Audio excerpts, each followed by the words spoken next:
Doctor Consani, cuando usted quiera, arrancamos. Bueno, como ustedes saben, esta mesa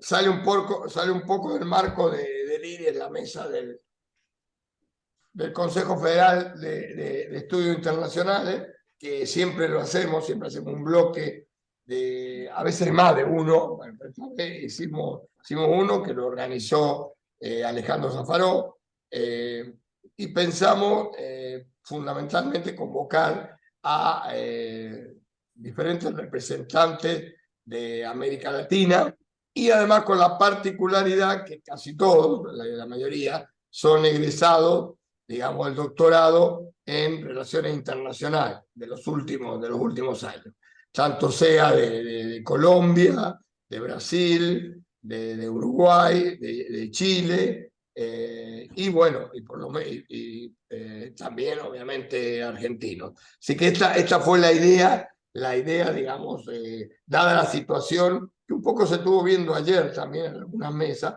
Hoy tenemos una situación especial que, bueno, nada menos que doctor en relaciones internacionales para dar un pantallazo de su país, ¿no? Y nada menos que el caso de Pernaforte, que acaba de darse el triunfo de Lula, digamos, en Brasil. Bueno, lo que significa, digamos, lo de Petro en Colombia.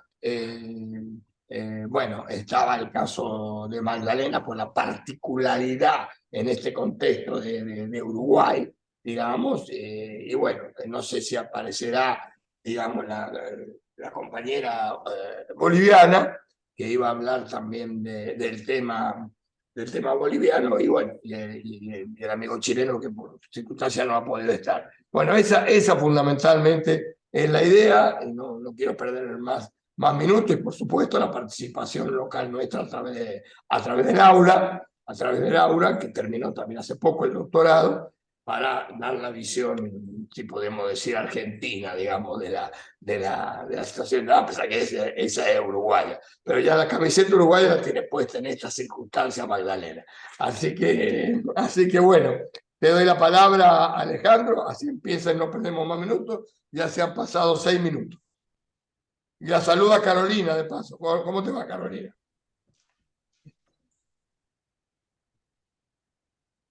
Bueno, muy buenos días a todos. La verdad que es un enorme placer poder coordinar esta mesa. Muy contento. Me hubiese gustado estar ahí presencial en el IRI. Hace tiempo que no voy a La Plata, pero bueno, en estas circunstancias no se pudo. Agradecerte a vos, Norberto, en nombre de todos los compañeros que integramos el Consejo Federal de Estudios Internacionales. Acá está nuestra compañera también Carolina Romano, que tuvimos juntos hace un poco, una semana en la Universidad de Rosario. Así que bueno, Laura, agradecerles a todos los que están presentes y a los docentes que accedieron tan gentilmente a esta propuesta que la canalizamos con el doctor Consani para poder tener, como decía él recién, una visión latinoamericana de lo que está desde nuestros países hermanos, una visión de lo que está pasando con la agenda nacional y además en el marco del proceso de integración latinoamericano y cómo esto se inscribe en el proceso de globalización 4.0 que estamos atravesando, con un contexto bien complejo que es nada más ni nada menos un cambio de orden mundial económico y con digamos, con la complejidad de la guerra de Rusia y Ucrania, que también un poco tiene que ver con esto, ¿no? Así que bueno, agradecerles a los docentes, a los colegas y al público asistente. Y vamos a tener 15 minutos por docente. Va a comenzar Laura Abogado, después continúa eh, Magdalena, después sigue Charles Penaforte, Juan, el profesor Serawi y al final quien les habla. Así que bueno, vamos a comenzar con Laura, tus primeros 15 minutos. Laura es coordinadora del Departamento de América Latina y del Caribe del Instituto de Relaciones Internacionales de la Universidad Nacional de La Plata. Es doctor y magíster en Relaciones Internacionales por el IRI. magíster en protección de los derechos humanos de la Universidad de Alcalá, España, es licenciada en Relaciones Internacionales, abogada por la UDELAR, Universidad de la República de Uruguay, bueno, docente y viene trabajando hace muchos años, como decía Norberto, con el IRI y bueno, organizando, también colaborando con este hermoso congreso que ya por la 11ª edición. Así que bueno, muchas gracias nuevamente a todos y te doy la palabra, Laura. Bueno, muchas gracias Alejandro por la presentación, bueno, a todos los colegas y bueno, por la invitación a participar en esta mesa, ¿no? De las visiones latinoamericanas de la agenda actual de la región. Yo no voy a hablar de Argentina, sino que preferí trabajar, o sea, presentar, hacer una breve presentación sobre el panorama sobre la movilidad humana en la región latinoamericana, ¿no? Este es un tema en el cual estoy trabajando, he venido trabajando desde hace mucho tiempo y me pareció más apropiado hacer una breve presentación de qué es lo que está ocurriendo con las migraciones y la movilidad humana. Primero voy a hacer un pequeño recorte a nivel internacional y luego a nivel regional. Entonces, la primera cuestión que me convoca a decir o a afirmar con respecto a las migraciones es que esta es una temática que nos hace reflexionar sobre la idea de que estamos ante un fenómeno multicausal y de dimensiones globales, ¿no? Esto quiere decir que en la actualidad prácticamente no hay regiones del planeta que no hayan sido afectadas por algún flujo migratorio, sea de origen, sea de destino, sea de tránsito, sea de retorno, etc. Entonces esto obviamente que nos acerca a una primera conclusión de que el problema es de todos, el problema ya no es de un país o una región, sino que es de la comunidad internacional, ¿no? Como sabemos, las causas de los desplazamientos también son múltiples, exceden también aquellas causas únicamente de orden económico, ¿no? Podríamos decir en este sentido que si bien la pobreza es una de las causas de carácter coyuntural y estructural que ha determinado durante mucho tiempo las migraciones, en la actualidad ya no es el único tema que domina a la hora de pensar en una dinámica migratoria, ¿no? Sino que tenemos temas como la violencia generalizada, las guerras, la discriminación, la falta de seguridad, los desastres naturales, el cambio climático, imposibilidad de acceder a condiciones mínimas para el desarrollo de una vida digna, ¿no? Entre otros. Obviamente que nuestra región latinoamericana no escapa a ninguna de estas situaciones y esta multicausalidad del fenómeno de las migraciones se ha vuelto cada vez más compleja, obviamente porque los efectos, y un poco retomo lo que decía Alejandro al principio, aquellos efectos positivos de la globalización, ¿no? De la plena globalización de la década del 80 y 90, cuando se estaban discutiendo justamente qué era lo que nos iba a proveer este reauge de la globalización internacional, claramente para las migraciones no tuvo efectos positivos, o no tuvo todos los efectos positivos esperados, ¿no? Esta globalización, por el contrario, ¿no? Conlleva direcciones contrapuestas que se generalizan las expectativas de movimiento, pero a la vez se endurecen las restricciones para el desplazamiento, ¿no? Esto ya lo dijo la CEPAL en un informe, varios académicos, ¿no? Pero la CEPAL en un informe muy interesante que hizo específico sobre migraciones del año 2002, hacía esta afirmación, ¿no? Y comentaba además en este informe que la globalización capitalista, si bien ha promovido la movilización de capitales, de servicios, de bienes, ha restringido las migraciones en general, ¿no? Entonces, aquel efecto que se prometía de la globalización, de generar sociedades más justas, más iguales, más equitativas, obviamente no se cumplió, ¿no? La diferenciación entre los países ricos y los pobres del sur quizá hasta obviamente se profundizó con este fenómeno de la globalización. Obviamente que algún efecto positivo también vamos a encontrar, o por lo menos hay algunas cuestiones de la globalización que favorecieron las migraciones, tanto en el ámbito regional como en el ámbito global, ¿no?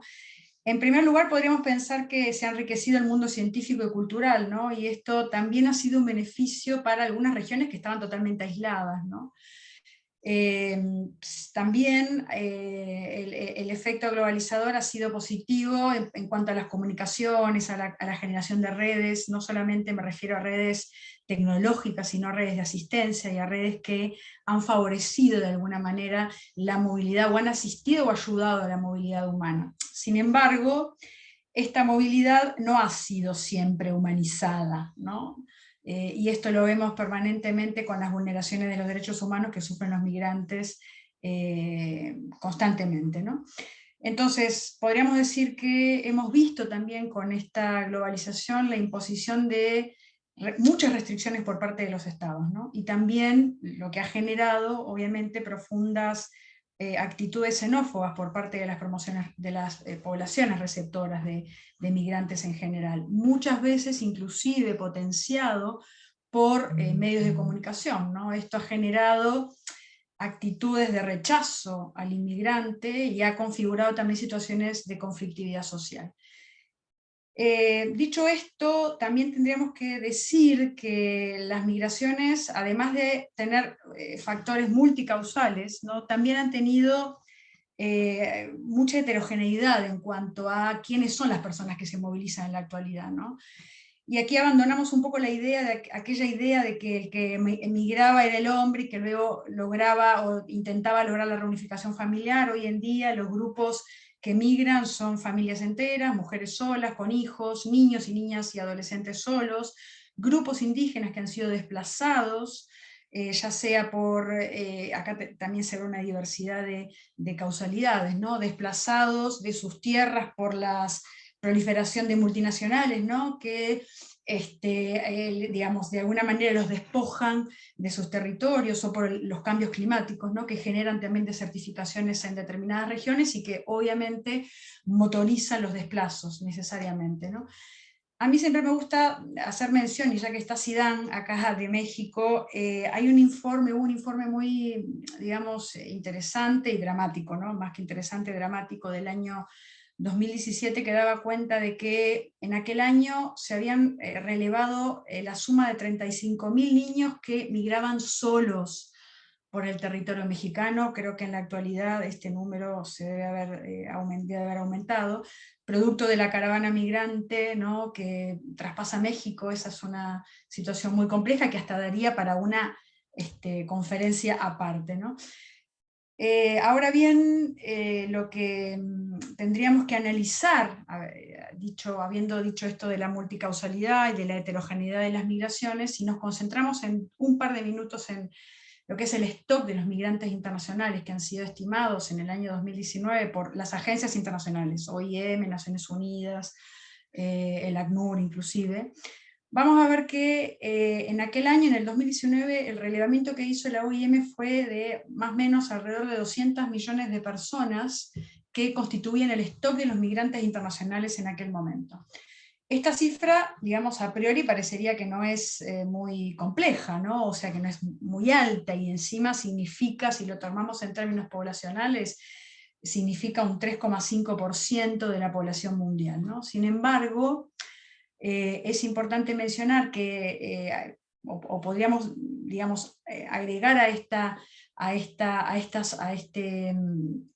este número, ¿no?, otro informe del Banco Mundial también del 2019, que decía que 1 de cada 9 personas migrantes depende de las remesas, perdón, 1 de cada 9 personas en el mundo depende de las remesas enviadas por los trabajadores migrantes. Esto complejiza aún más el problema, ¿no?, porque ya no estamos solamente pensando en aquellos que se trasladan y que tienen que concretar su traslado, sino aquellas personas que están necesitadas de alguna manera de estas remesas, ¿no?, de recibir estas remesas. En este sentido, entonces, ya esta cifra se multiplicaría hasta por 4 o por 5, ¿no?, esta cifra de 280 millones de migrantes a nivel internacional. Y si a esto le sumamos otro informe también de Naciones Unidas del año 2019, que decía que en aquella época, en aquel año, alrededor de 170 millones de personas en todo el mundo, o sea, de personas que habían iniciado su movilidad, necesitaron de algún tipo de asistencia humanitaria para concretar su traslado, ¿no?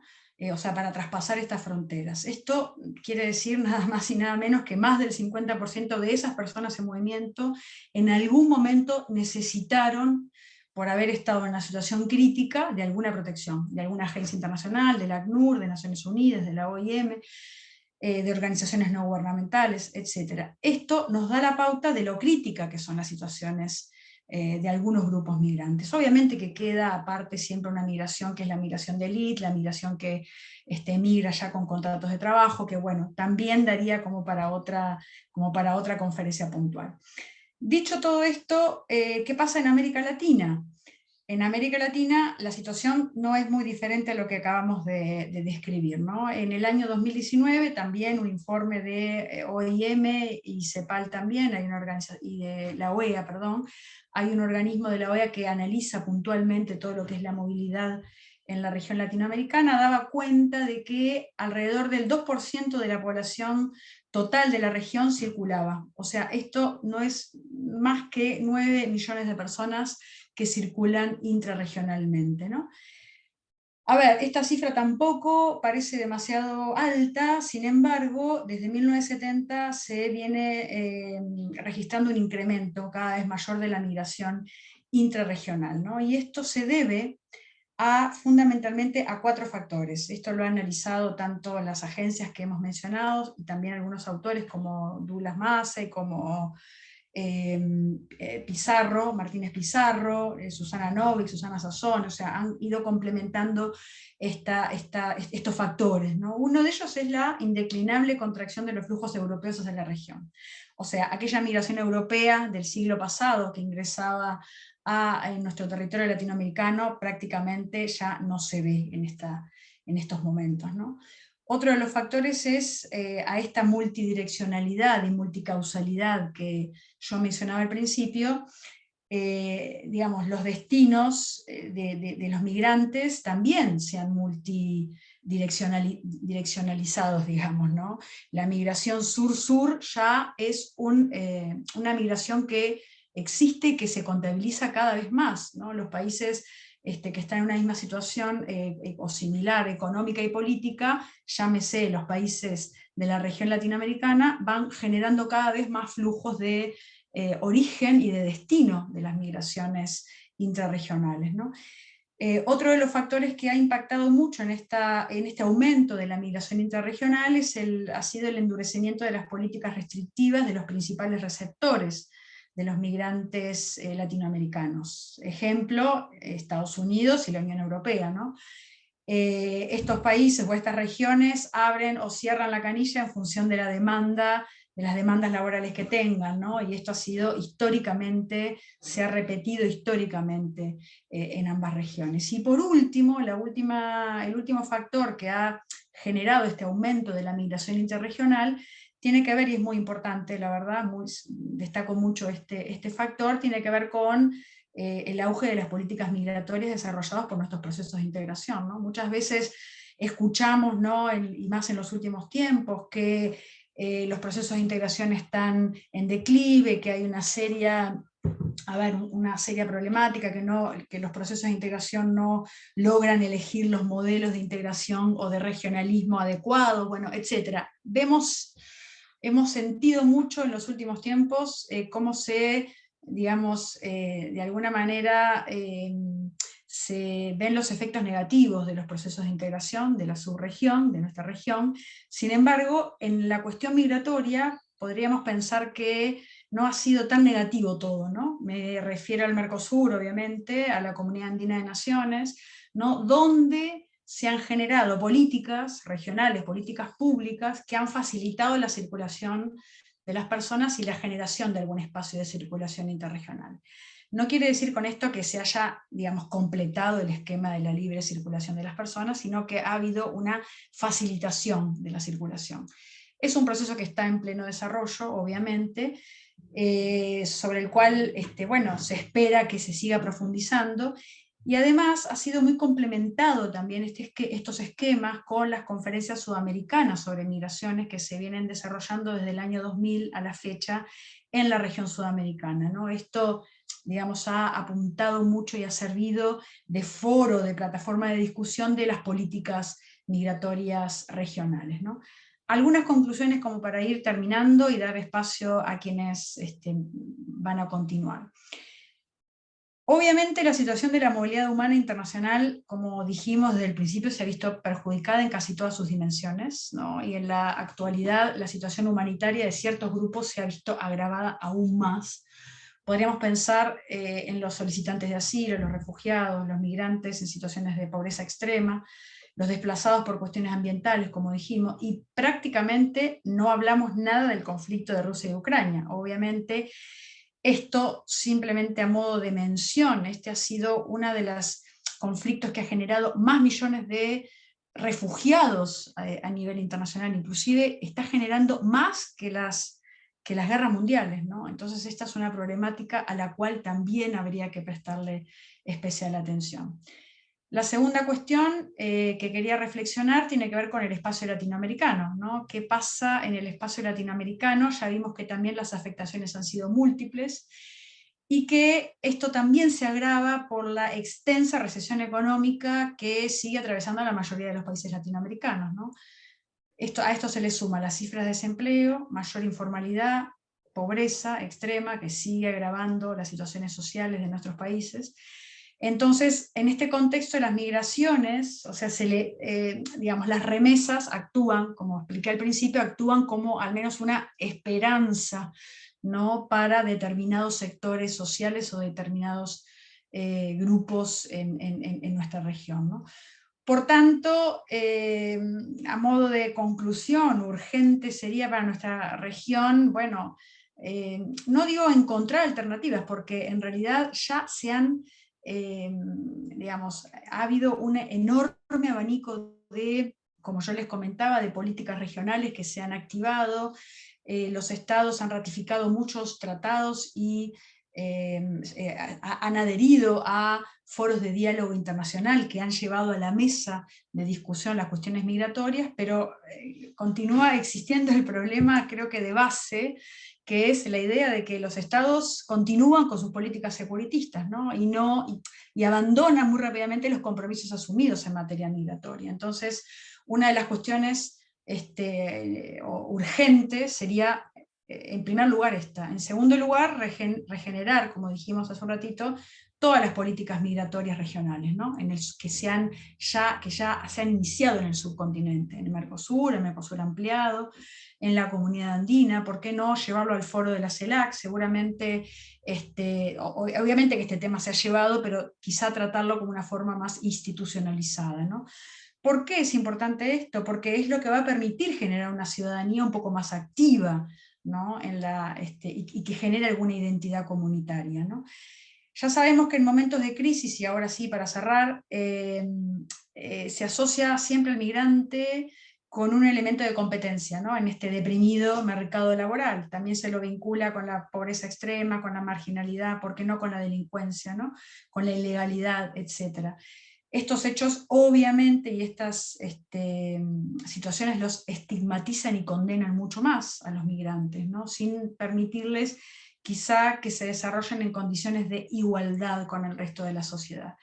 Y creo que acá traje esta palabra, ¿no?, que para mí es como la llave que podría en la cual podríamos pensar para destrabar un poco esta situación, es la idea de la igualdad, ¿no? Hasta tanto no se considere o no se trate al migrante en condiciones de igualdad con el resto de los nacionales, de las sociedades receptoras, difícilmente vamos a poder pensar en políticas públicas que no sean discriminadoras, que no sean xenófobas y que respeten en alguna medida los estándares mínimos de protección, tanto internacional, regional y subregional, con los cuales los estados se han comprometido. Y la última cuestión, es necesario humanizar la movilidad internacional, ¿no? Y para esto es necesario justamente reconocer todos sus derechos. Así que cierro por acá, agradezco nuevamente y bueno, doy paso a quien sigue. Muchas gracias, Laura. Excelente exposición y la verdad que, bueno, un tema muy, muy importante para todos, ¿no? La migración central para nuestra región también. Bueno, a continuación va a tener la palabra Magdalena Vaz Milicio, profesora investigadora de la Universidad de Monterrey, México, y de la Universidad de la República, Uruguay. Doctora en Relaciones Internacionales por el IRI. Así que, bueno, te damos la palabra, Magdalena. Muchísimas gracias por estar con nosotros y acceder a este panel. Bueno, muchísimas gracias a ustedes por la invitación. Siempre es un gusto volver a IRI, que es mi casa, es mi alma mater, pero siento realmente que es mi casa, y compartir esta mesa con tan queridos colegas como Juan, como Laura, con quienes compartí también este tiempo en el doctorado. Y bueno, agradecerle a todos los que nos acompañan, a Soledad Orelloni, que hace mucho que no la veo, y a Mónica también, que Mónica está haciendo el doctorado ahora y siempre nos está acompañando en todas estas actividades. Bueno, a mí me tocó una figurita difícil, podríamos decir, que es hablar de la posición de Uruguay en la región. Como es una figurita difícil, pero que generalmente se hace mucha referencia a ella, especialmente por las cuestiones coyunturales, por los aspectos que rodean a la posición, a la política exterior de Uruguay.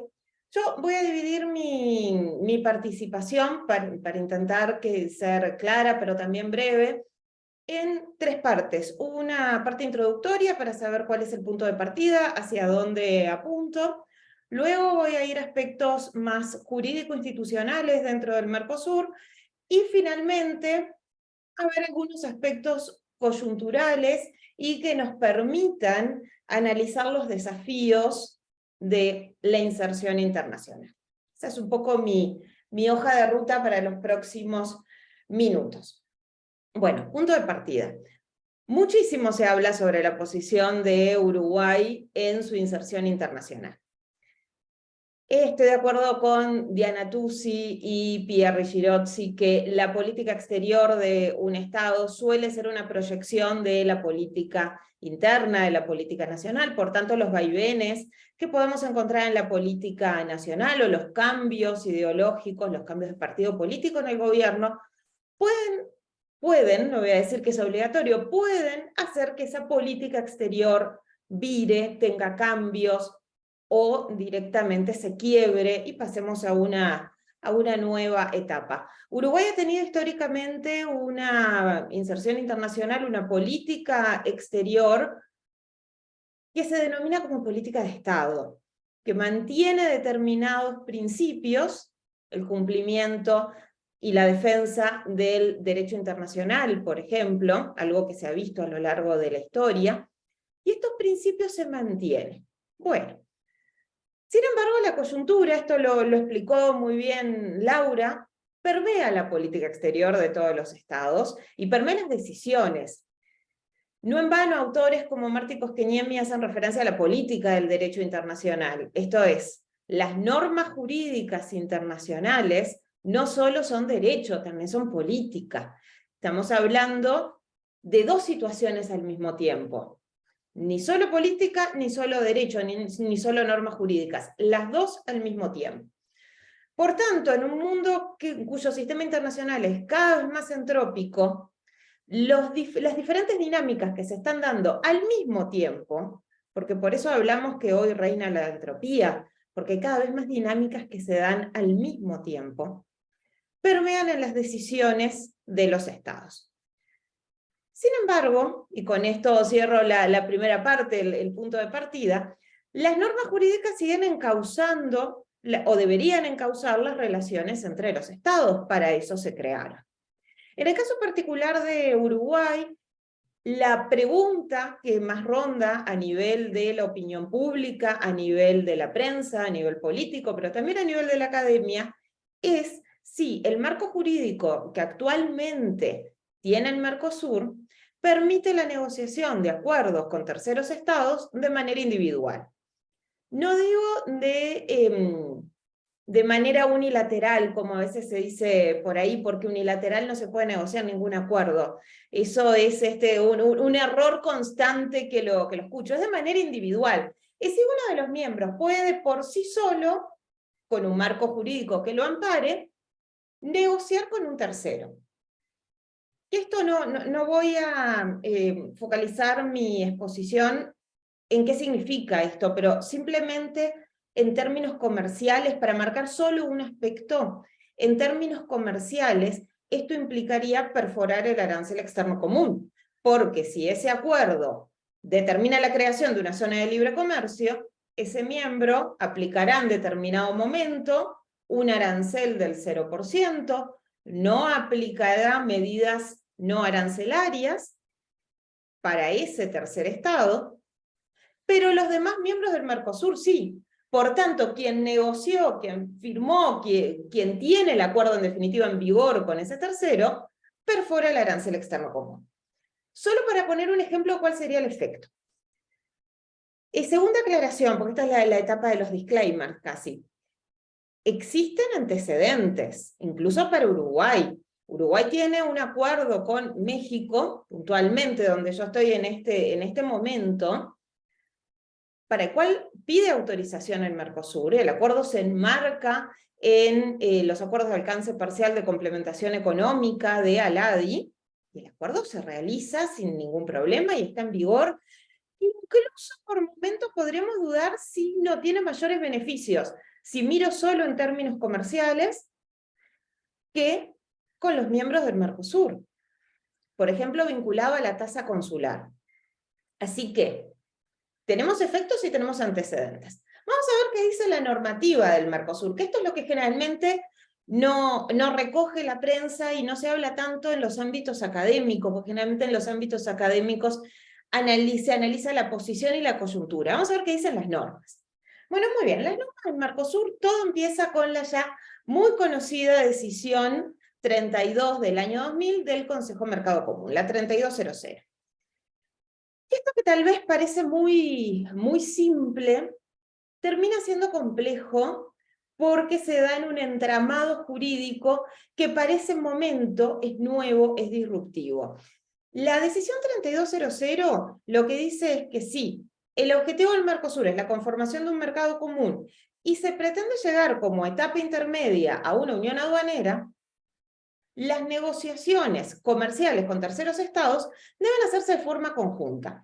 ¿Por qué deben hacerse de forma conjunta? Para que no se perfore el arancel externo común, para que la política aduanera sea la misma, para que las medidas no arancelarias que se retiren sean idénticas para todos los estados, y luego que esa mercadería extrazona, pero que está en el marco del acuerdo con terceros, que se negoció en forma conjunta, ingrese al Mercosur, circule libremente. Perfecto. Hasta acá creo que no hay ninguna dificultad. ¿Cuál es el problema? El problema es que la 3200 se aprueba en la misma reunión del Consejo Mercado Común que se aprueba la norma que establece las excepciones a la entrada en vigencia simultánea que está en las normas jurídicas fundacionales, lo que podríamos decir las normas fundacionales del Mercosur. Bueno, y aquí es donde comienzan los problemas. ¿Cuál es la excepción específicamente? Porque me voy a focalizar en esta. Que si hay una norma que trata aspectos jurídico-institucionales del Mercosur, no es necesario que sea incorporada por los ordenamientos jurídicos de cada uno de los estados miembros, luego ese estado notifique de la incorporación a la Secretaría del Mercosur, pasado 30 días de recibida la última notificación, la norma entra en vigor de manera simultánea. Se puede evitar, se puede obviar ese procedimiento, pero en la misma reunión se aprueban las dos normas. Bueno, y aquí es donde comienzan los problemas. A la 3200, cuando se le hace la fe de ratas, para poder incluirle esa frase de estilo, Uruguay, y por eso esto permea directamente en la posición de Uruguay, reserva. ¿Qué quiere decir que reserva? Dice que lo pone en consulta. No acepta que se le coloque la frase de estilo, que se trata de una norma que regula aspectos internos del funcionamiento del Mercosur, ergo no necesita la incorporación que está prevista en las normas fundacionales. Por tanto, si en la fe de ratas no se coloca esta frase de estilo, debe de seguir el procedimiento del artículo 40 del POC. No hay forma de que no lo siga. Bueno, si nosotros vamos a la página de la Secretaría del Mercosur, donde vamos a encontrar en la sección documentación y normativa, nos vamos a encontrar con lo que todos nos estamos imaginando. La norma no fue incorporada por los estados. En consecuencia, no está vigente, lo cual es un razonamiento jurídico lógico perfecto. No se le incorpora la frase de estilo, debe seguir el procedimiento general. Los estados, pero cuando digo los estados no es Uruguay, es todos los miembros del Mercosur, no lo incorporaron por diferentes motivos, unos porque creen que sí debe colocarse la frase de estilo, Uruguay porque lo lleva a consulta, la norma no está en vigor. Esta norma sí se tomó en vigor, o los estados actuaron como si esta estuviera en vigor durante mucho tiempo. Y ahí tenemos algunos ejemplos que podríamos mencionar, pero prácticamente todo el relacionamiento externo del Mercosur sigue al día de hoy lo que establece esa disposición. Bueno, en el gobierno del presidente Vázquez, en el último gobierno del presidente Vázquez, ya este tema había comenzado a generar controversia, a generar polémica. Y se realiza un informe que no es público, pero sí lo toma la prensa, no lo replica, pero sí la prensa dice, hay un informe al cual accedimos, particularmente lo dice el periódico El Observador, pero no da demasiados datos. Esto para los que estudian la relación de los medios de prensa con los gobiernos y cómo esto impacta en la política exterior es sumamente interesante, porque es un informe que nadie conoce, pero hay un medio de prensa que dice que sí existe y que sí lo vio, pero que no lo va a publicar. Un informe en el cual, gobierno anterior, estoy diciendo, Uruguay dice que está en condiciones de negociar por fuera del Mercosur, y particularmente la idea es negociar con China. Gobierno actual, cambia el signo político, cambia la orientación político-ideológica del partido de gobierno o coalición de gobierno actual. Nuevamente se analiza el tema, llegan a la misma conclusión, no hacen referencia al informe anterior.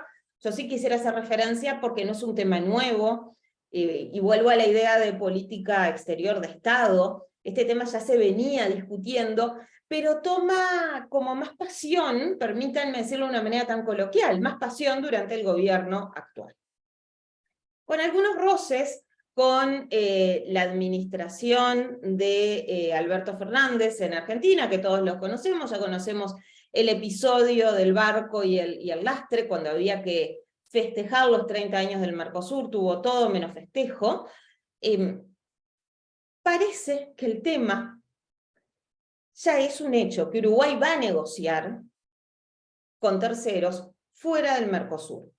¿Qué responde o qué responde Argentina desde los aspectos jurídico-institucionales, pero también desde la academia? Y en esto voy a ser breve. Básicamente lo que dice Argentina, que serían las dos posiciones contrapuestas, es: tenemos que mirar la dimensión existencial del Mercosur. Y esto lo repite mucho Félix Peña al analizar el tema.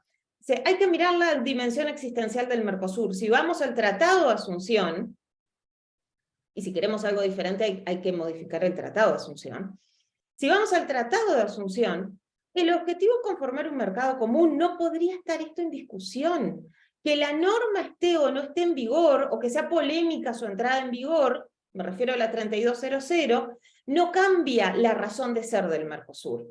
Y la negociación con terceros, de manera independiente, de manera individual, sí va en detrimento de la razón de ser del Mercosur, que es lograr un mercado común. Bueno, estas son las dos posiciones contrapuestas. Uruguay se iba avanzando, incluso ahora en la gira por Asia del presidente, parece que también está avanzando en un eventual ingreso al CPTPP, pero son todos avances iniciales, casi que como un sondeo inicial. No se iniciaron las negociaciones per se. Esto quiero aclararlo porque a veces hay confusión en ese sentido. Entonces, en este marco, ya para terminar en los últimos 2 minutos, yo me pregunto cuáles serían los desafíos de negociar solos frente a los desafíos de negociar de manera conjunta. Hace muchos años, cuando digo muchos años, tal vez 2 décadas, recuerdo haber leído un pequeño artículo de Félix Peña que decía que el mundo no era un mundo de islas, sino de archipiélagos.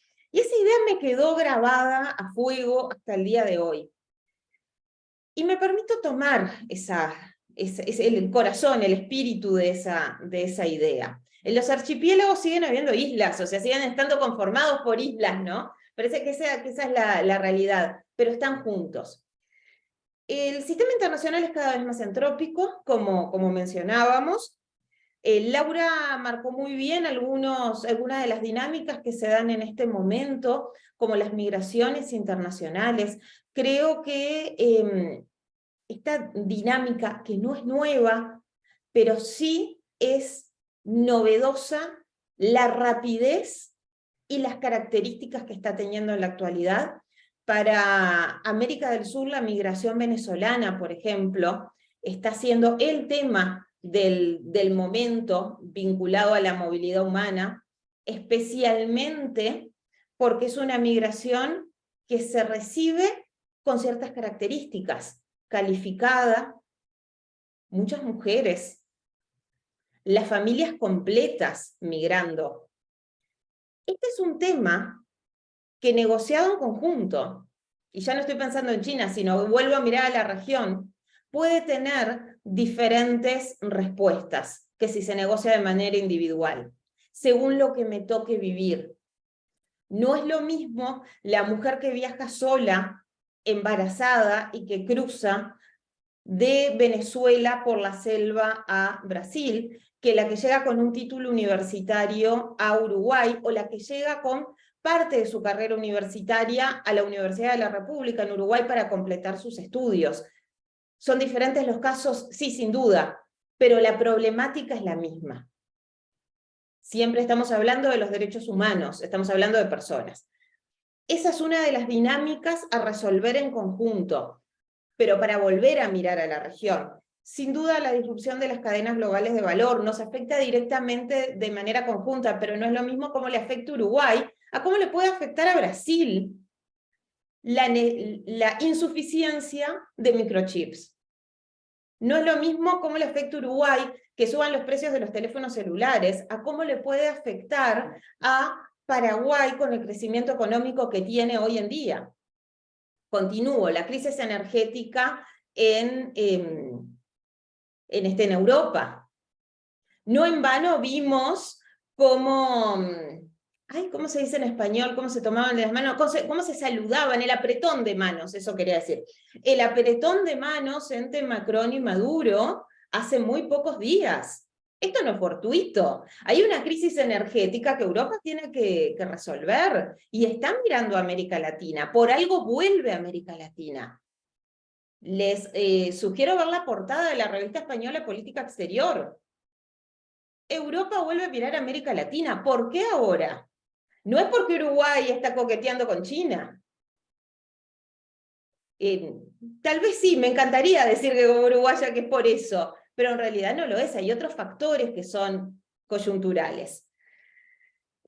Marqué otros puntos, pero voy a ir más rápido. Lo que tiene que ver con la protección ambiental, la lucha contra el cambio climático. Dentro de las medidas que mencionó Lula como medidas para su próximo gobierno, está justamente esto. ¿Cómo lo vamos a negociar de manera individual o conjunta frente a las inversiones chinas? Estamos hablando cada vez más de cadenas globales de valor limpias y éticas. Bueno, ¿cómo vamos a incorporar estos nuevos temas a la agenda de la región? ¿Solo los va a incorporar Uruguay? ¿Uruguay los va a exigir en la negociación con China? ¿O lo vamos a exigir de manera conjunta? Ya culmino. Bueno, articular posiciones no solo implica ver las normas jurídicas, si permiten o no permiten que se negocie de manera individual. Vuelvo a la idea que estamos en un mundo caracterizado por la entropía y que funcionar como archipiélagos parecería ser, más allá de las normas jurídicas y la pregunta de si se puede o no se puede negociar de manera individual, parecería ser, en un mundo tan entrópico, mucho más lógico negociar de manera conjunta. Bueno, muchísimas gracias.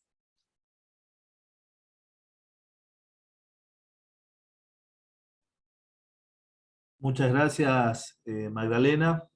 La verdad que muy interesante la visión y el análisis sobre lo que está pasando en el Mercosur, desde la visión de Uruguay, ¿no? Que sabemos que viene, por supuesto, Uruguay resistiendo a las burguesías de Argentina y de Brasil y a la construcción, ¿no? de los dos grandes países y bueno, Paraguay también le viene pasando lo mismo, se vienen, sabemos, quejando sostenidamente, reiteradamente sobre lo que está pasando con este Mercosur que bueno, vamos a escuchar ahora, por supuesto, justamente a nuestro colega Charles Penaforte para que nos dé la visión desde Brasil. Charles es doctor en Relaciones Internacionales por la Universidad, obviamente por la Universidad Nacional de La Plata, ¿no? También es local, coordinador del posgrado en Historia de la Universidad Federal de Pelotas, profesor de Geopolítica y del Grupo de Pesquisa Geopolítica y Mercosur, entre tantas otras cosas, del abultado currículum de nuestro amigo y colega Charles Penaforte. Muchas gracias, Charles, por estar acá con nosotros, por aceptar la invitación de este panel. Tenés tus 15 minutos. Bem, graças a todos os companheiros, colegas que estou mirando de la pantalla acá, Laura, Consani, Zidane, Laura Bono, Federico, graças a todos por la invitación y por estar presente ahora. Bien, es muy interesante que la última vez que estuve en La Plata en 2018 tenía la victoria de Bolsonaro. Ahora estamos en 2022 y tenemos la victoria de Lula. Entonces son dos momentos muy interesantes, históricos, para nosotros acá en Brasil. En 2018 yo tenía una visión muy pesimista sobre tanto la política exterior de Brasil, la política social en modo general. Entonces, ahora hay un cambio. Yo miro una perspectiva bien mejor en los próximos 4 años y creo que mi contribución poderá ser más hablando para dónde se va el Brasil en su política exterior, de una manera más geopolítica también, pero más también en todos los aspectos. Yo creo que sobre la cuestión de la integración regional, yo creo que toda la América Latina tiene ese problema. Nosotros no tenemos un padrón de élites que sean devotadas a aspectos nacionales, vamos decir así. Entonces, en Brasil, durante los primeros 2 gobiernos Lula, el gobierno que hacía oposición al PT, era el partido de centro-direita, que agora está en la frente amplia, amplio con Brasil, pero pelo menos no es contra como era antiguamente, y que era el PSDB, de Fernando Henrique Cardoso. Entonces, la política de los primeros gobiernos de Lula era muy atacada por hacer una perspectiva de sur-sur, ¿no? Una perspectiva global con una aproximación con África, con Asia y otros países que no son del centro global. Entonces, la primera cosa que ha sido hecha con el impeachment de Dilma fue un desmantelamiento casi que total del periodo de gobierno Lula, los 2 primeros mandatos. Entonces, nós tivemos en mi concepción, y creo que grande parte de los progresistas, un regreso a niveles muy bajos de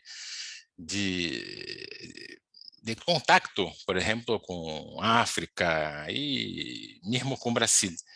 Yo creo que para las élites de Brasil, são muito vinculadas ao pensamento dos Estados Unidos.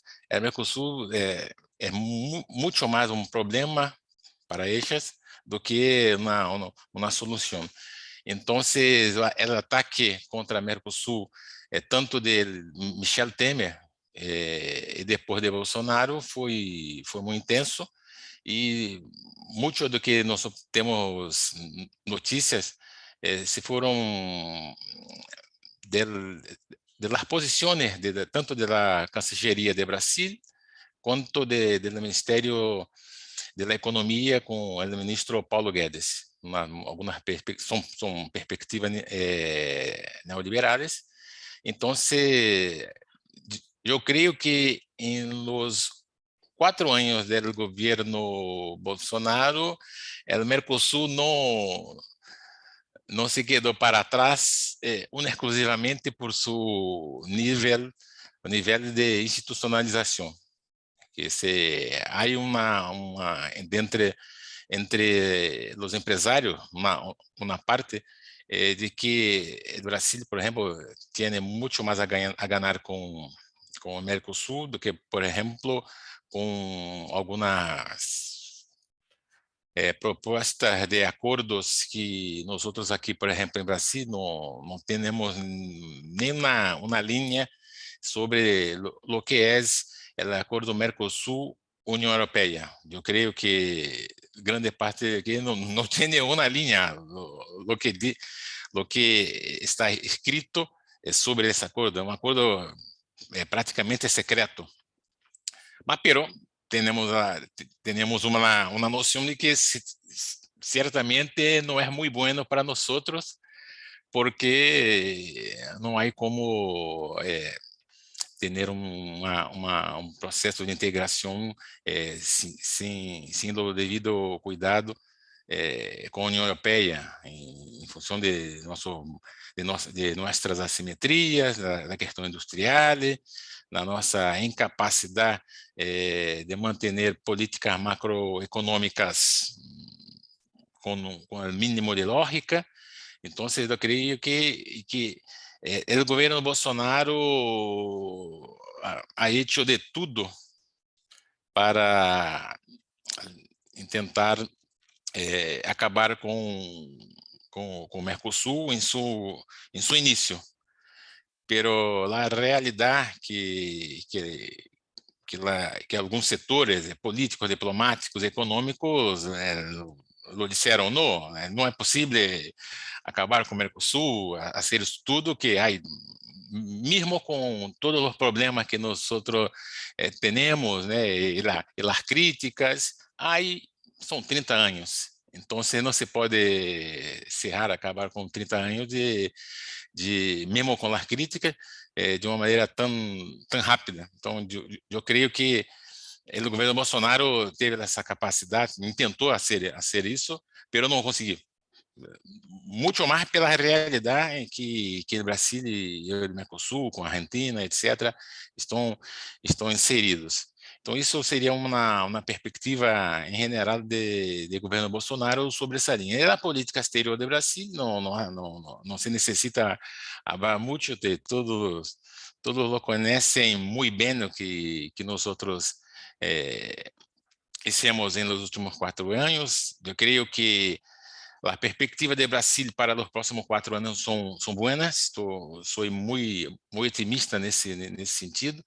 Eu creio que a presença de Lula agora em Egipto pela COP26 será um grande momento para o Brasil retornar ao cenário internacional.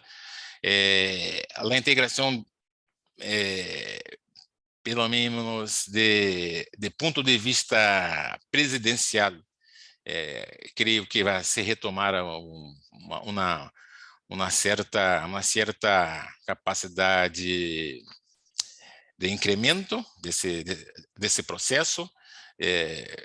Creio que todos nós outros, como investigadores, temos a noção de que o principal problema da integração é que ela não está em um processo de uma renda de los grupos dominantes, e sim pouco mais setorizados, muito vinculada a uma postura presidencialista, quando se tem um presidente, pelo menos em Brasil, uma perspectiva de integração no processo, se tenta pouco avançar.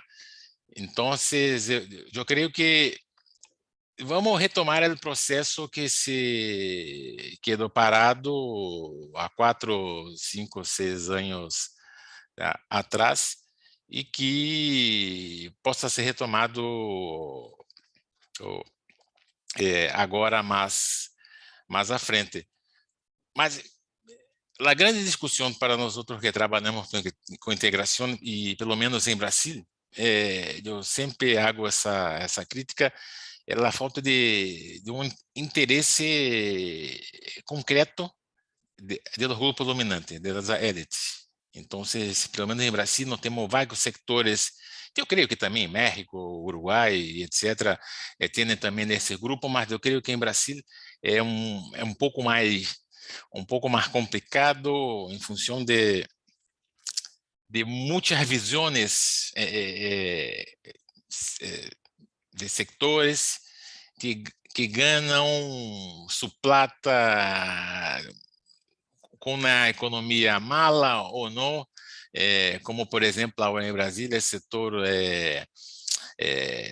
do agronegócio, do agrobusiness, que mesmo com a crise se mantém com bons aportes de plata. Então, para isso não há uma crise real, simplesmente porque conseguem exportar sus producciones. Entonces hay un desnivel de esa dinámica. Pero el sector industrial de Brasil, tanto quanto el sector industrial de la Argentina, yo creo que de la Argentina es un poco peor pelo proceso neoliberal del gobierno Menem, una desindustrialización muy fuerte, que em Brasília o processo neoliberal não teve a capacidade de ser tão forte. Então, claro, há decréscimo da produção industrial, a capacidade do campo de Brasília em torno de 40% do PIB, é número muito alto. O Brasil, nos anos 70, tinha uma posição de 8ª e 7ª economia do mundo. Agora nós estamos na 12ª posição, mas justamente em função desse processo que também tem a ver com a dinâmica internacional, com questões internas de Brasil, como a questão de trabalho, que agora o governo Bolsonaro ha hecho uma flexibilização de las normas trabalhistas, uma precarização de trabalho muito grande em Brasil, né, muito grande. O próprio governo Lula ha hablado sobre a possibilidade de reverter, né, vamos dizer assim, pouco dessa flexibilidade de trabalho. Então, há o que fazer em termos de políticas sociais, econômicas. Há que se reconstruir pouco do que é feito. E creio que o Mercosul, dentro do que a Madalena apontou como o Uruguai também, né? O Uruguai é um voraz, vamos dizer assim, muito preocupado em fazer muitos acordos em função de seu tamanho, de sua capacidade industrial ou não. Então, eu creio que para os próximos 4 anos, o Mercosul há que ser pouco mais retomado, sem dúvida nenhuma, pero tendo em mente esses problemas de los grupos, e também de que nós ficamos muito vulneráveis a los governos que sejam pró-Mercosul ou contra Mercosul. Então, não há um bloco de élites econômicas que pensem el Mercosul como un papel. Por ejemplo, en la propia Constitución de Brasil, artigo 4, no me recuerdo bien, en que en nuestra Constitución se habla de que el Brasil debe trabajar por la integración sudamericana, en nuestra propia Constitución Federal. Entonces, pero está en la Constitución, pero los grupos económicos no tienen una visión homogénea de ese proceso. Entonces, yo creo que Brasil, ahora hay que volver a esse caminho de manter uma certa lógica em sua política exterior, e o Mercosul deve se tentar a ser algo um pouco mais para avançar, se tem em mente que 4 anos se passam muito rápido e nós outros não sabemos como será a era pós-Lula, que Lula tiene un poco más de edad y ciertamente la ocupación de la presidencia, sus funciones es muy desgastante. Entonces, é possível que nós temos daqui a 4 anos, nosotros no estamos nem en el gobierno Lula, já estamos pensando en pós-Lula, mas creio que isso é inevitável para o caminho del processo. Onde eu creio que minha contribuição, né, se ocurrir algumas questões, seria mais ou menos nesse sentido, e agradecer a todos os colegas. Gracias. Muchas gracias, Charles. Muy interesante la visión. Perdón que ahí que me desconecté con el video. Decía que muy interesante la visión desde Brasil, sobre todo tu visión desde el sur de Brasil, ¿no? Con respecto a lo que puede pasar con el Mercosur y el nuevo gobierno de Lula. Bueno, a continuación, sin perder más tiempo, porque ya no nos queda una media hora, un poquito más, vamos a darle la palabra a Juan Mesa Bedoya, que es doctor en Relaciones Internacionales por la Universidad Nacional de La Plata, decano de la Facultad de Estudios Internacionales de la Universidad ESUMER de Medellín, profesor también en distintas universidades de la hermana República de Colombia. Así que bueno, muchas gracias, Juan, por tu presencia en esta mesa y acceder, por supuesto, a la invitación del IRI, del COFEI para participar. Bueno, muchas gracias, Alejandro. Para mí un gusto volver a ver tantas caras conocidas. Aquí está Magdalena, compañera del doctorado, Laura, Carlos González, también compañero de doctorado, y obviamente mi director de tesis, Ian.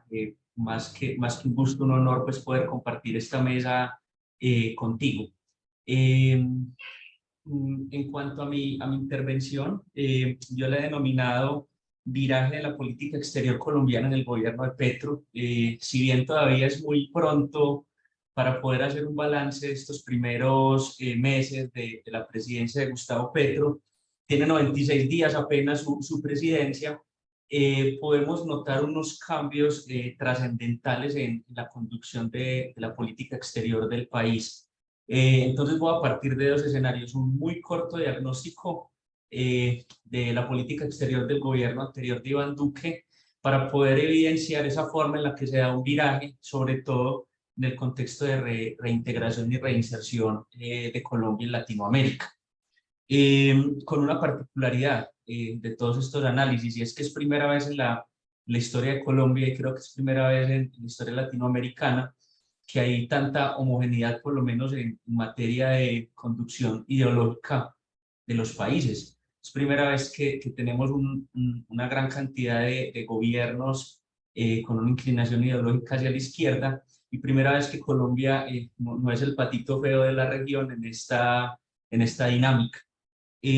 Así que será muy interesante poder hacer un balance nuevamente dentro de 2 años en el Congreso del IRI, para ver qué tanto se ha materializado este contexto de la política exterior. Para comenzar, quisiera, digamos que citar una corta definición de política exterior que hace el profesor Carlos González. Me parece que es muy amplia y muy abarcadora y conversa mucho con la definición que nos entregaba Magdalena hace poco. Carlos González la define como la política exterior como una estrategia de los estados con proyección hacia otros estados, actores y condiciones internacionales, en la que la forma de manifiesta, intencional y consciente son establecidas las prioridades, objetivos, medios e instrumentos para lograrlo.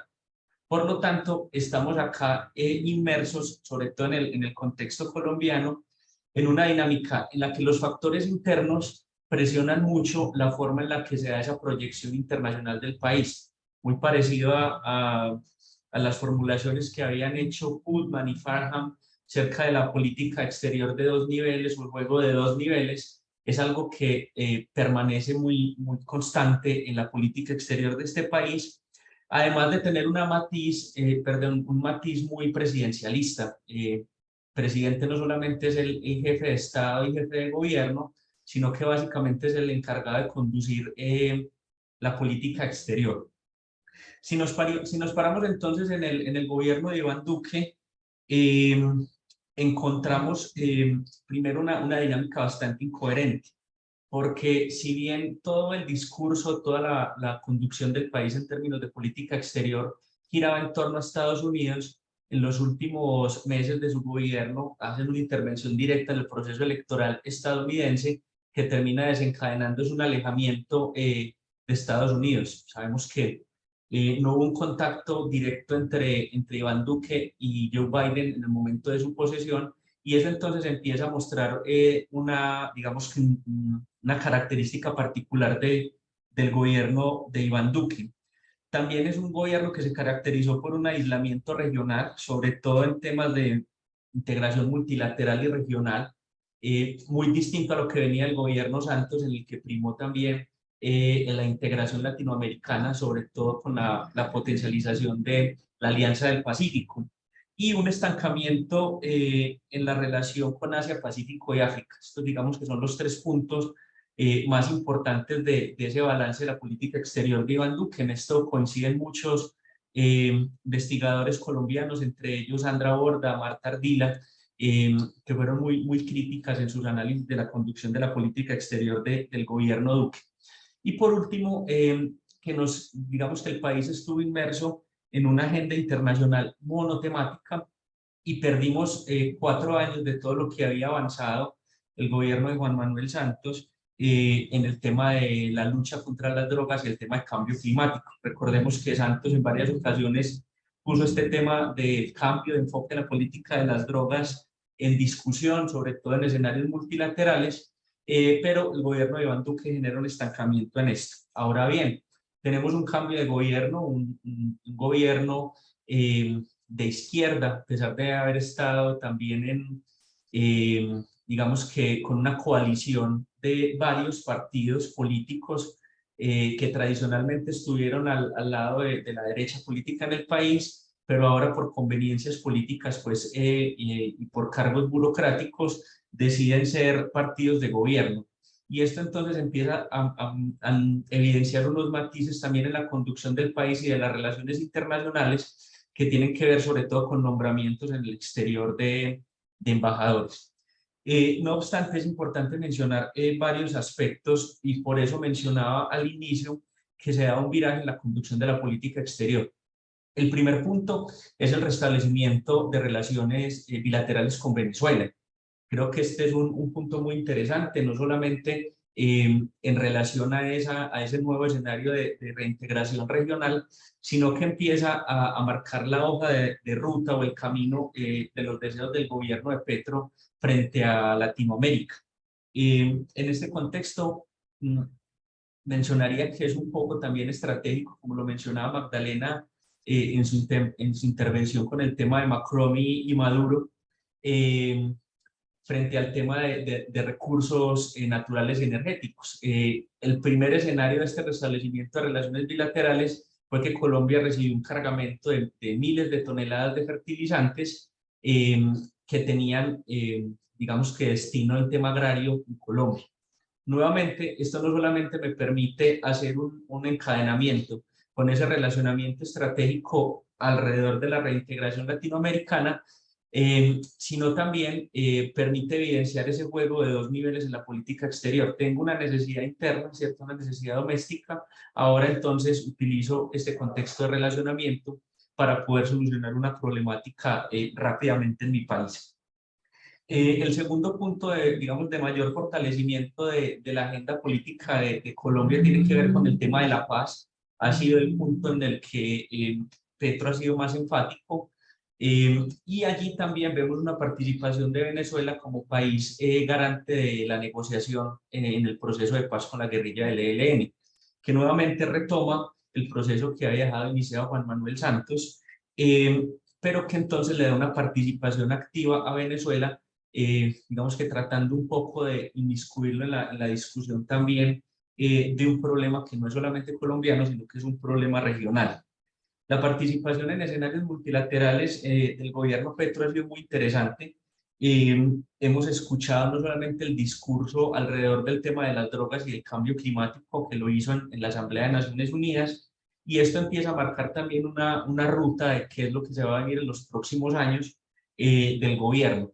Me pareció muy interesante resaltar acá el nombramiento de la embajadora de Colombia ante Naciones Unidas, Leonor Salavata. Pues ya es comunidad indígena, miembro de los grupos ancestrales que ha tenido Colombia, así que también empieza a marcar una pauta frente a la representación que tienen todas las comunidades en el contexto del país y también de la forma en la que hemos hecho tradicionalmente las relaciones internacionales. Primera vez en la historia que tenemos una embajadora de grupos indígenas, pero también primera vez en la historia que nuestro embajador en Estados Unidos es miembro de la comunidad afrodescendiente y representante de una de las regiones más oprimidas y más pobres del país, que es el Chocó. Entonces esto también marca, digamos que un cambio trascendental en la forma en la que se había hecho la conducción de las relaciones internacionales del país. En el tema del medio ambiente no es solamente un tema discursivo, sino que Colombia por fin ratificó el Tratado de Escazú. Temas medioambientales éramos casi que de los últimos países latinoamericanos en haber ratificado este tratado. El Congreso emite la ley y ya fue sancionada también por el presidente, por lo tanto mostramos también la forma en la que se conduce este tema.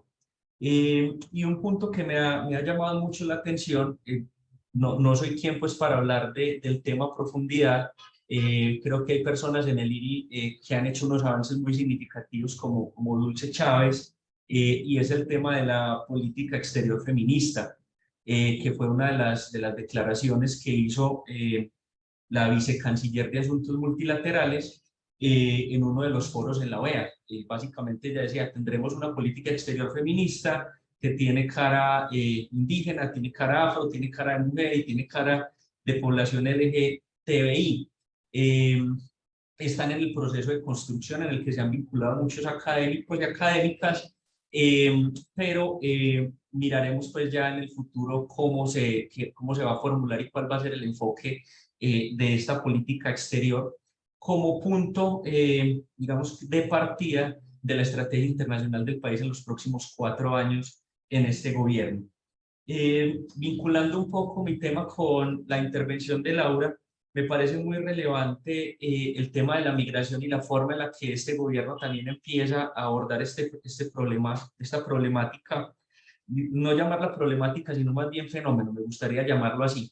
Y es que justo en la región del Darién, una de las regiones más inhóspitas, más difíciles en términos de tránsito en Colombia, se presenta un gran flujo migratorio de personas que quieren llegar hacia Estados Unidos utilizando este punto de tránsito.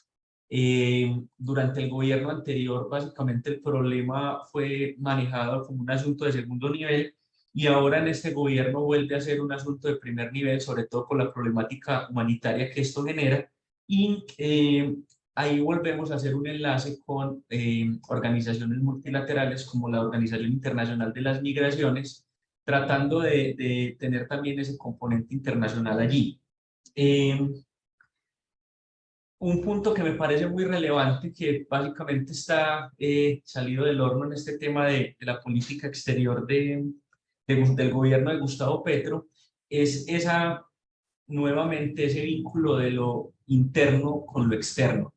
Una de las mayores problemáticas que hemos tenido en Colombia en los últimos 70 años ha sido la ausencia de una reforma integral agraria que realmente solucione los problemas de la repartición de la tierra en Colombia. Ese ha sido, digamos que el punto de partida del nacimiento de las guerrillas en nuestro país y básicamente la razón inicial del conflicto armado colombiano. Pues bien, Gustavo Petro tiene en su agenda esta reforma agraria, y en la reciente reunión que tuvo el día de ayer con Emmanuel Macron, anunciaba que esta reforma agraria va a ser financiada con recursos de cooperación internacional, digamos que entregados por Francia a Colombia. Entonces vemos nuevamente un vínculo de una necesidad doméstica solucionada con un tema internacional. ¿Qué nos falta? Digamos que hacia dónde podemos mirar este viraje de la conducción de la política exterior, que sería muy interesante analizarla en un par de años, incluso meses, por no ampliarlo tanto. ¿Cómo va a ser el tema del manejo del servicio diplomático en Colombia? Sabemos que ha nombrado Gustavo Petro unos embajadores no tan diplomáticos en su formación, sino más políticos, como es el nombramiento de Armando Benedetti en la Embajada de Venezuela, Camilo Romero en la Embajada de Argentina, muy ligados también digamos que a su cosmovisión política, en un escenario también estratégico, pensando en esa reintegración de Colombia al contexto de las dinámicas latinoamericanas. No obstante, en su plan de gobierno había mencionado que era necesario tener no solamente paridad en temas de género, sino también un servicio diplomático cada vez más profesional. Creo que ahí será interesante analizarlo posteriormente. No hemos tenido todavía un acercamiento al tema de la cuenca del Pacífico, máxime la participación de la viceministra de Asuntos Bilaterales en las cumbres de la Alianza del Pacífico, que vuelven a retomar una dinámica, y tampoco un acercamiento muy profundo con el CARICOM, ¿cierto? Temas del Caribe. Pero, como les decía al inicio, todavía es muy rápido para hacer un juicio sobre la forma en la que se va a conducir esta política exterior. Uno de los puntos que más me llamó la atención dentro del plan de gobierno y ahora en el desarrollo de los primeros meses es la intención de hacer renegociación de algunos tratados de libre comercio. Esto sabemos que es difícil. Colombia no es un país que tenga una posición fuerte en el contexto internacional para entrar a hacer estas renegociaciones. Sin embargo, ya han existido algunas manifestaciones de hacer esa renegociación, sobre todo el gobierno de Estados Unidos. Por lo tanto, vemos, a pesar de que ideológicamente es un gobierno de izquierda, un acercamiento nuevamente con la dinámica de las relaciones con este país. El último punto, ya para ir terminando, creo que me quedan un par de minutos nada más, es la forma en la que Colombia piensa hacer el proceso de transición energética. Sabemos que somos un país que produce petróleo, que explora todavía mucho tema de petróleo, pero ha habido una intención muy fuerte del gobierno de Petro de hacer alianzas internacionales que permitan esta transición energética. Esperaremos cómo se da la relación nuevamente con el gobierno de Lula. Ya se ha manifestado la intención de protección mucho más fuerte, mucho más efectiva del Amazonas en materia de lucha contra el cambio climático. Así que estos son, digamos, que los principales puntos que podemos observar de ese cambio, de ese viraje que se da en la conducción de la política exterior del país. Digamos que quedan algunas cuestiones pendientes, sobre todo en relación a la CAN, ¿cierto? La Comunidad Andina de Naciones, si se va a proponer nuevamente la reintegración de Venezuela en la Comunidad Andina de Naciones. Ya sabemos que hubo unos acercamientos para que Venezuela y Nicaragua también hicieran digamos que una reinserción en el sistema interamericano de derechos humanos. Así que empezamos a tener nuevamente un liderazgo de Colombia en estos temas particulares de agenda regional y de agenda internacional, muy similar al que se venía en el gobierno de Santos. Lo habían denominado Borda, particularmente Sandra Borda, como un liderazgo de vía media. Así que seguramente vamos a tener un liderazgo regional muy importante también de Gustavo Petro.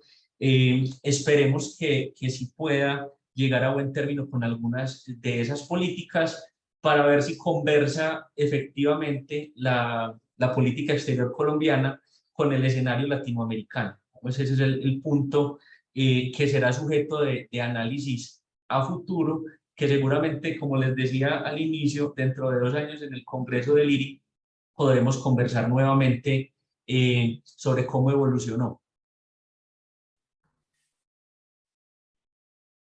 Muchas gracias, profesor Juan Mesa Bedoya. Muy interesante la visión, el análisis sobre la política exterior de Colombia. A continuación, vamos a escuchar al doctor Zidane Seraoui, que está de forma presencial en el IRI, así que, por supuesto, todos lo conocen. Para quienes no lo conocen, el doctor Seraoui es periodista, comunicador, divulgador, escritor. Yo diría, me atrevo a decirlo, hasta poeta inclusive.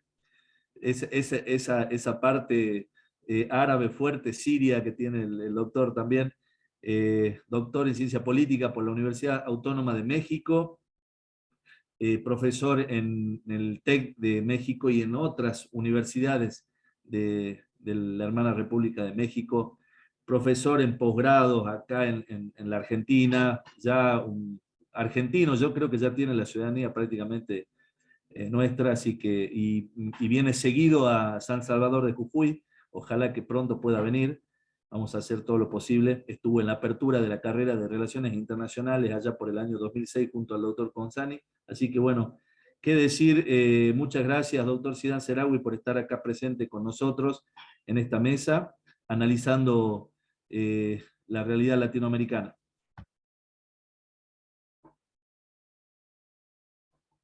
Está muteado, doctor. Está muteado.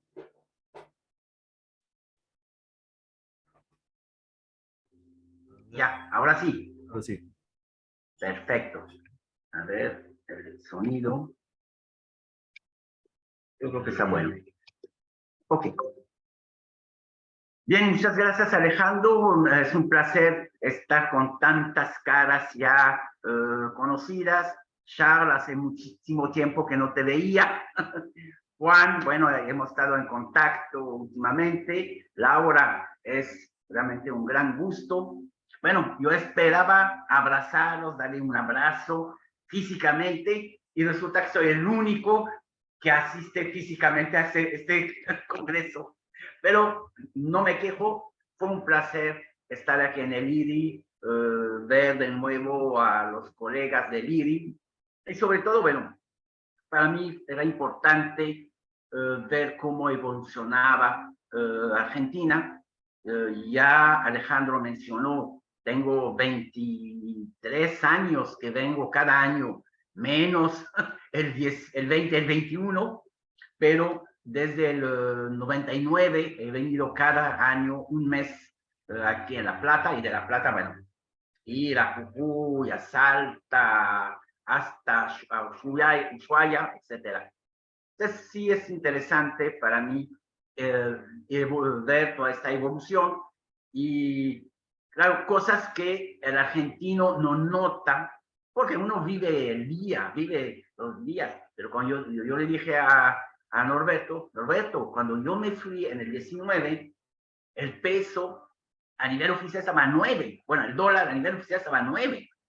Hoy lo encuentro a 285. O sea, me había llevado como 500 o 800 pesos, primero para pagar mi remis, la próxima vez que voy a regresar, no podía ni pagar el taxi. Bueno, muchas gracias, Alejandro. Una aclaración. Yo ya no soy profesor del TEC de Monterrey. Lo fui durante 28 años. Desde este año, bueno, desde el año pasado dejé de ser profesor. Ahorita soy profesor investigador en la Universidad Nacional Autónoma de México. ¿sí? Para que no vayan a pensar que estoy por todas las en las universidades. Bueno, si uno me pregunta, bueno, y después de tantos años, ¿por qué dejaste el TEC? Por culpa de López Obrador y de su política científica. Porque se le ocurrió a López Obrador que los que trabajamos en universidades privadas no hacemos investigación. Entonces no recibimos apoyo. O sea, sí hacemos investigación.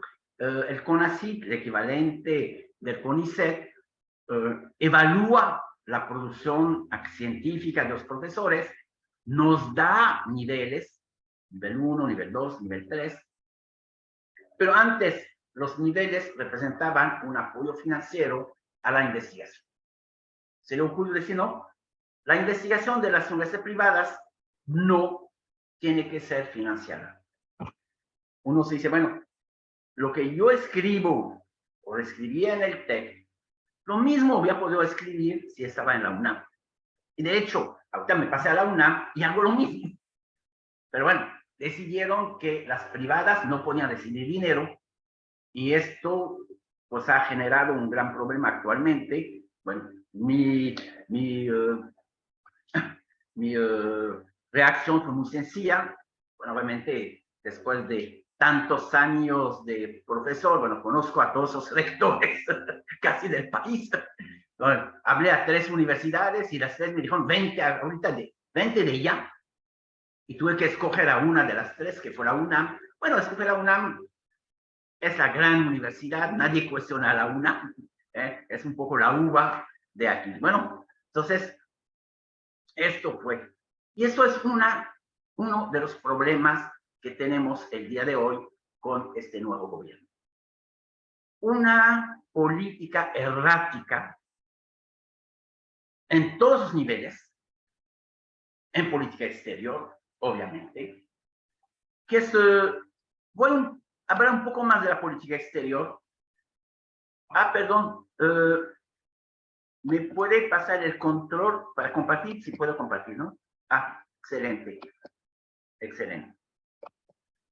Bueno,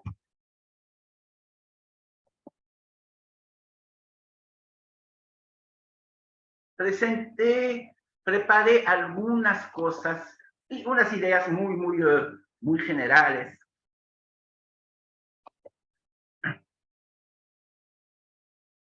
Y la he denominado una política exterior errática. Pero no solamente política exterior errática, una política económica errática, una política de vecindad errática. Al fin, yo creo que en todos los campos. México antes de AMLO. En 1990, México era la primera economía de América Latina, muy por encima de Brasil y de cualquier. O sea, México, el PIB de México equivalía al PIB del resto de América Latina. Las exportaciones de México equivalían a las exportaciones del resto de América Latina. México era este gigante económico a pesar de su tamaño. Pero también la política exterior de México en la época era una política, era un líder continental. Nadie cuestionaba el liderazgo de México a nivel del continente. Cuando se discutió la reforma de la ONU en 1990, hubo una propuesta que fue respaldada por muchos países, que era ampliar el Consejo de Seguridad con 3 nuevos miembros, uno para cada continente del tercer mundo. América Latina, África y Asia. América Latina, todo el mundo estaba de acuerdo, el representante tenía que ser México. En el caso de África, bueno, era Sudáfrica. Asia hubo un cuestionamiento, porque obviamente lo lógico era la India, pero Pakistán dijo que no, obviamente por la rivalidad. Bueno, finalmente esta propuesta no pasó, pero lo interesante es que hubo un consenso en América Latina para que sea México. El peso que tenía México en los organismos, tanto regionales como internacionales, fue fundamental.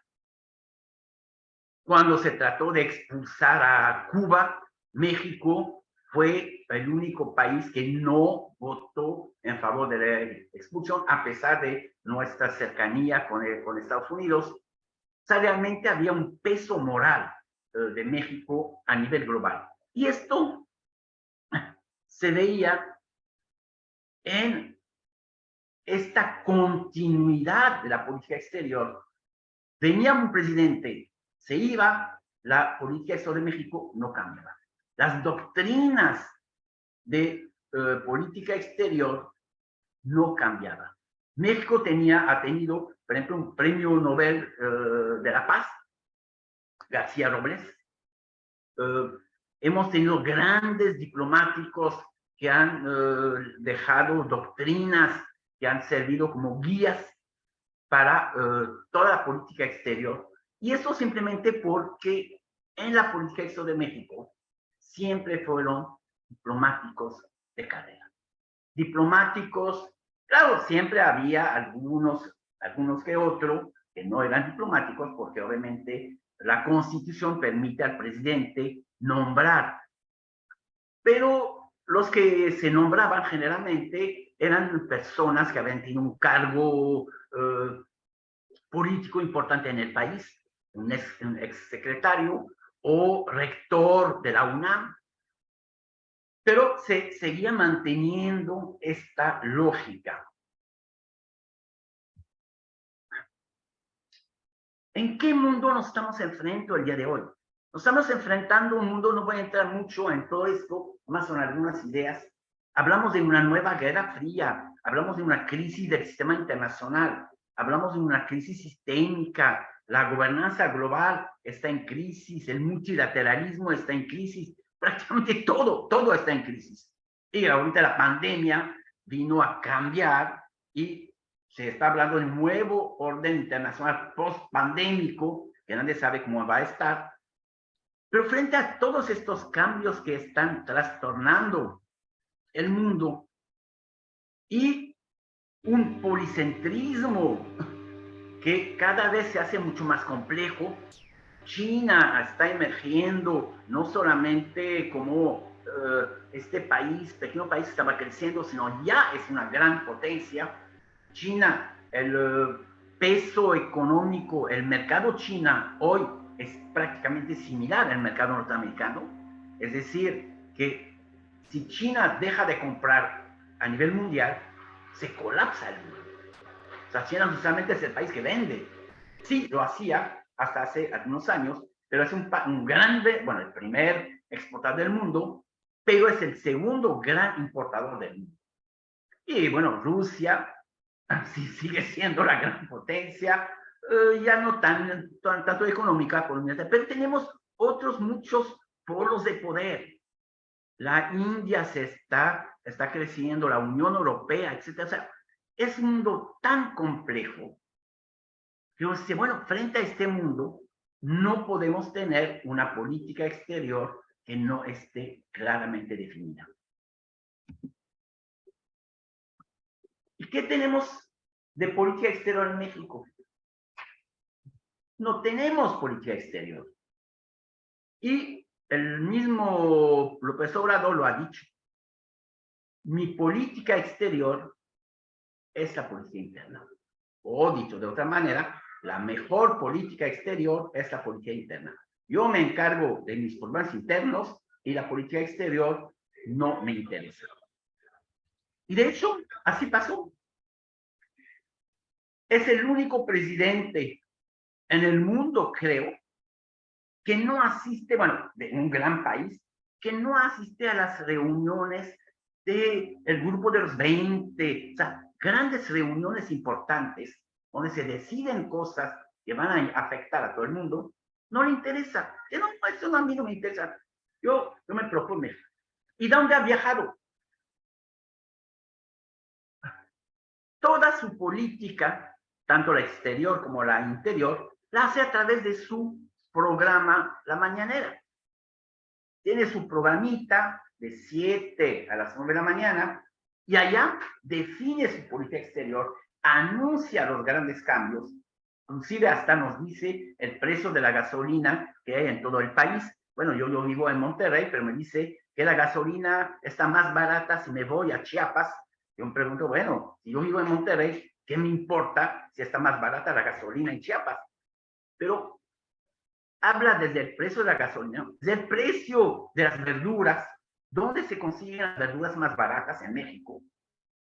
Entonces, pues sí, voy a agarrar mi canasta y me voy a Puebla, porque el jitomate se vende más barato. Después me voy a Acapulco, porque allá el melón es más barato que en Monterrey. Bueno, obviamente es algo ridículo. O sea, habla de todo, pero claro, habla de cosas serias.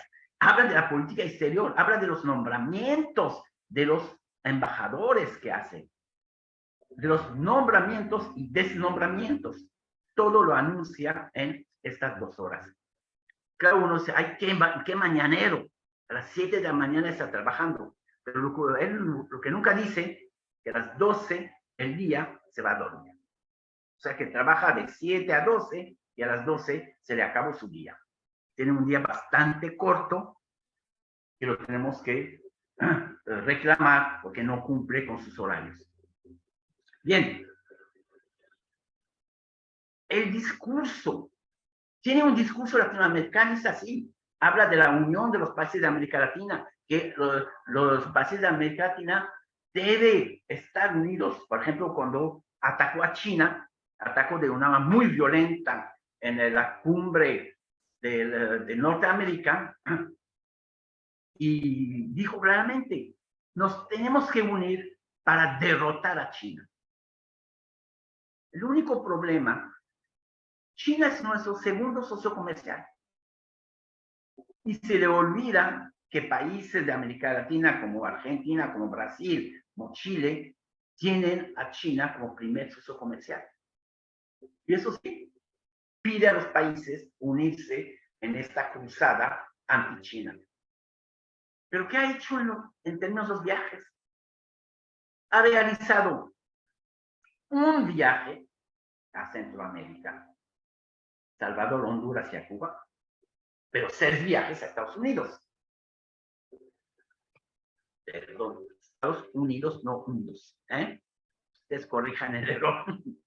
Y 6 viajes a Estados Unidos. Pero uno se pregunta, si hay un discurso de unión latinoamericanista, ¿por qué no ha ido a ningún país de América Latina?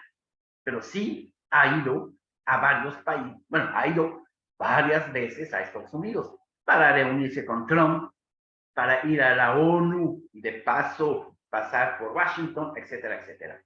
Entonces, no hay una congruencia. No hay una congruencia.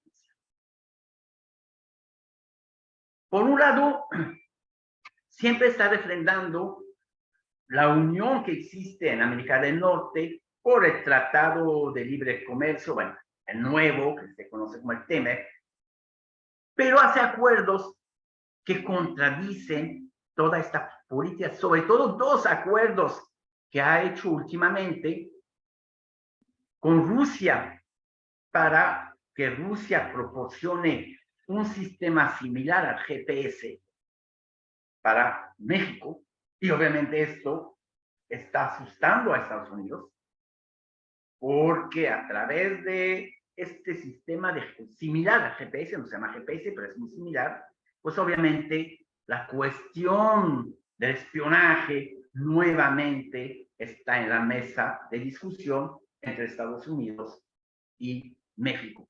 Pero también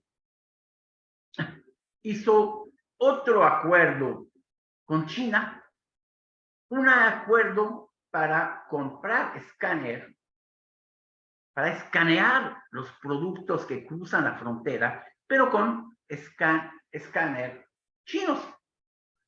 Y sabemos todos que cualquier aparato tecnológico puede tener algún chip por allá que reporte a alguna dirección de seguridad en cualquier parte del mundo. Y ese es el otro problema de choque entre México y Estados Unidos.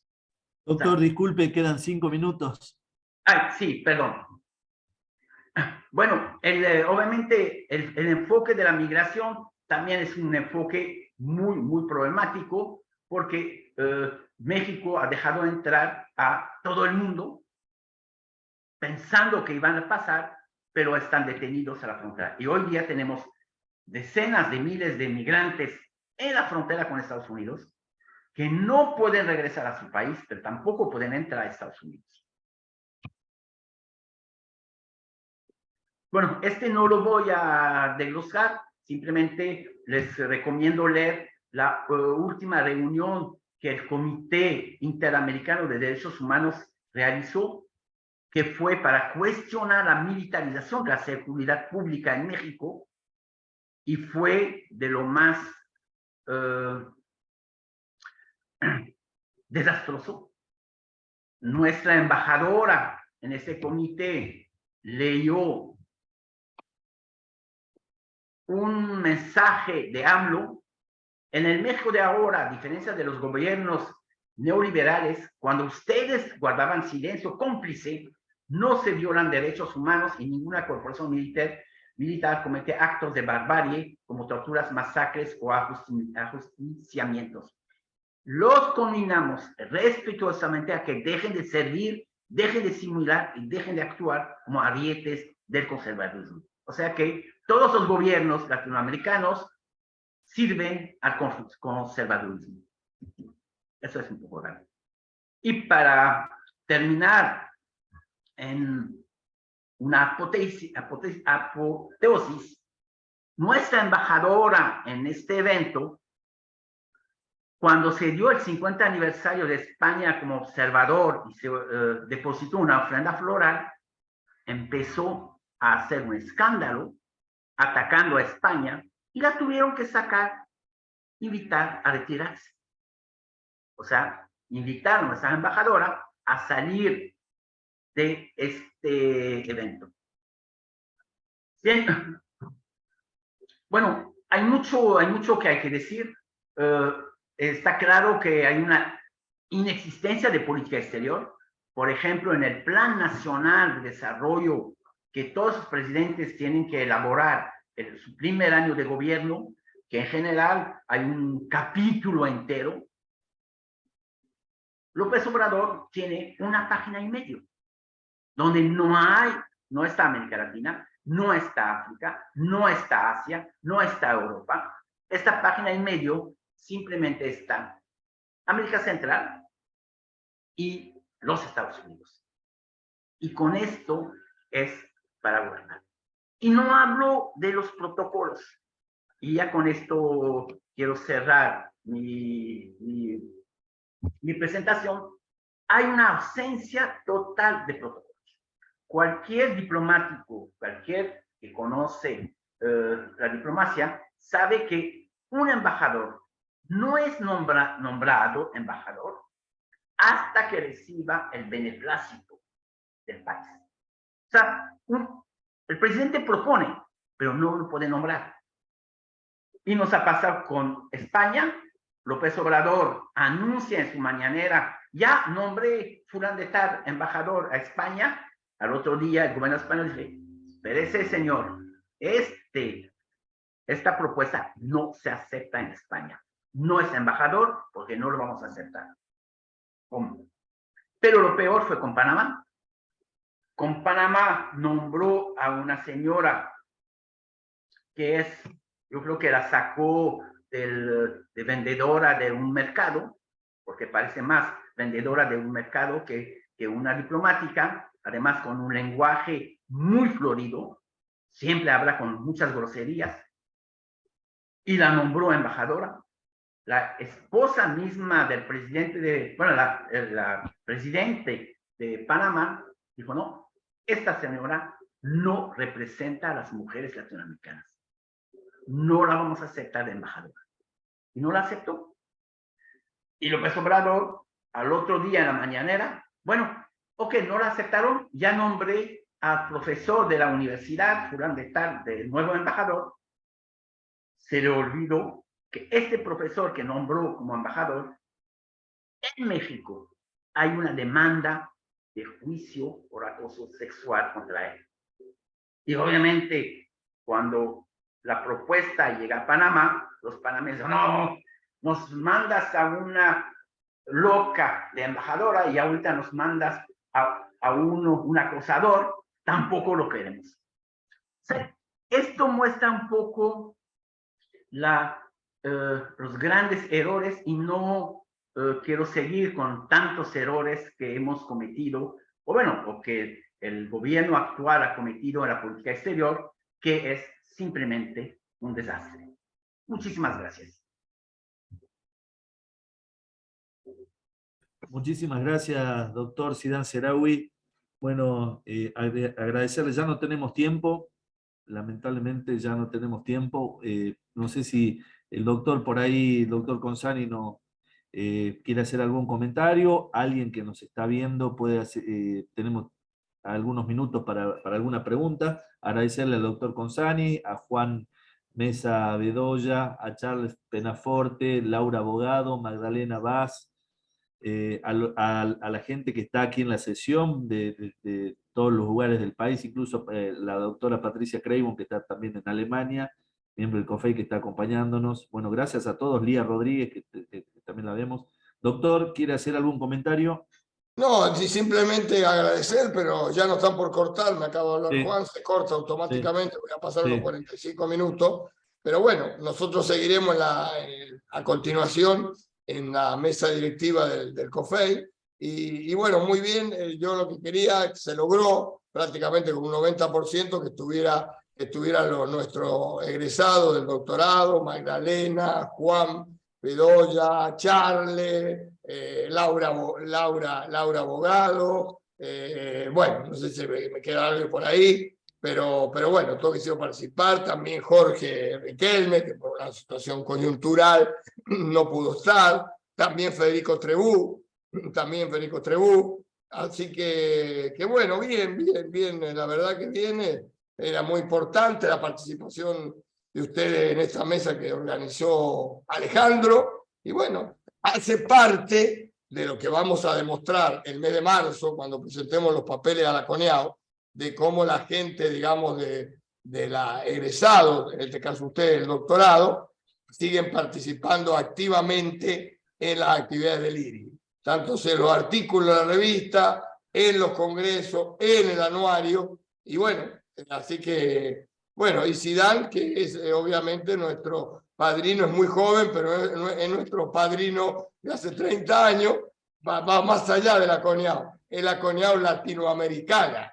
Él pone el sello latinoamericana del Centro de Investigaciones Latinoamericanos, así que bueno, siempre presente, el único caso que tenemos presente en este congreso, presencial, se vino de México y bueno, estuvo ahora, hoy cierra, como no podía ser de otra manera, cerramos con la gran conferencia sobre el fútbol y Qatar, que se va a hacer a las 7 de la tarde. Qué mejor Zidane, que conoce ese mundo árabe, para ver qué pasa con Qatar y toda esta historia, que mucho hemos hablado, incluso mucho antes del Mundial. Y bueno, ya haremos las conclusiones finales y un agradecimiento a ustedes de estar presentes. Muchas gracias. No sé si lo han cortado, nos cortarán, no sé. Y aplauso para que... Gracias a todos. Muchas gracias. Muchas gracias a todos. Gracias. Gracias. Espero verlos algún Gracias, día. saludos de Brasil. Seguro. Ahora nos vemos a la tarde, Zidane. Vamos para allá. Así es. Te mandé un mensaje, si lo viste. Claro que Dale. sí. Perfecto. Chao, seguimos en contacto, gracias. Seguimos. Juan, Hasta tenemos luego. muchas cosas pendientes, ¿eh? Sí, profesor, ahorita le escribo y conversamos. Perfecto. Muy bien. Bueno, Chao, me saludos. despido. Cuídense mucho.